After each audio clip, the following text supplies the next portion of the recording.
श्रावण महिन्याला सुरुवात झाली आणि श्रावणातला पहिलाच आज सोमवार आहे आणि त्यामुळेच मुळामुठा तीरावर असलेल्या ओंकारेश्वर मंदिरात आणि पुणेकरांचं श्रद्धास्थान असलेल्या ओंकारेश्वर मंदिरात सकाळपासूनच भाविक आहे ते मोठ्या प्रमाणात गर्दी करतायत आणि सकाळपासूनच इथे महापूजा सुरू आहेत, अभिषेक सुरू आहे, शिवलिंगाची जी पिंड आहे ती उत्तम प्रकारे सजवण्यात येते आहे। आरत्या आणि सगळा जो व्रतवैकल्याचा हा जो काळ असतो या सगळ्या याच्यात हे सगळ्या पूजा आणि अर्चा केली जाते। एवढंच नाही तर 285 ते 87 वर्ष जुनं हे मंदिर आहे आणि अखंड मंदिर आहे, ते काळ्या पाषाणाचं केलं आहे।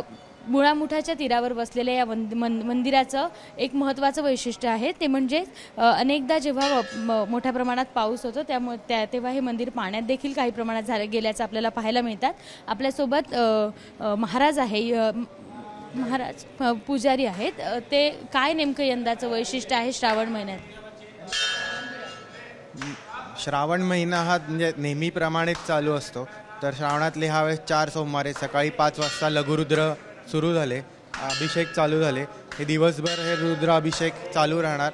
दुपारनंतर सजावट होईल। ह्या पावसामुळे थोडी गर्दी कमी आहे पण चालू आहे येणं लोकांचं। मंदिराचं वैशिष्ट्य नेमकं काय काय? मंदिर 288 वर्ष जुनं आहे। चिमाजी अप्पा पेशव्यांनी हे म्हणजे सगळं त्यांच्या ह्याच्यात हे कारकिर्दीत हे सगळं त्यांनी उभं केलं। तर बाकी जो आहे शिवलिंग, जो बाण आहे तो नर्मदेवरनं त्यावेळेस घेऊन आले होते। विश्वस्त लोणकर सर आहेत, तर ते बाकी सगळी व्यवस्था आणि हे बघत असतात मंदिराचं।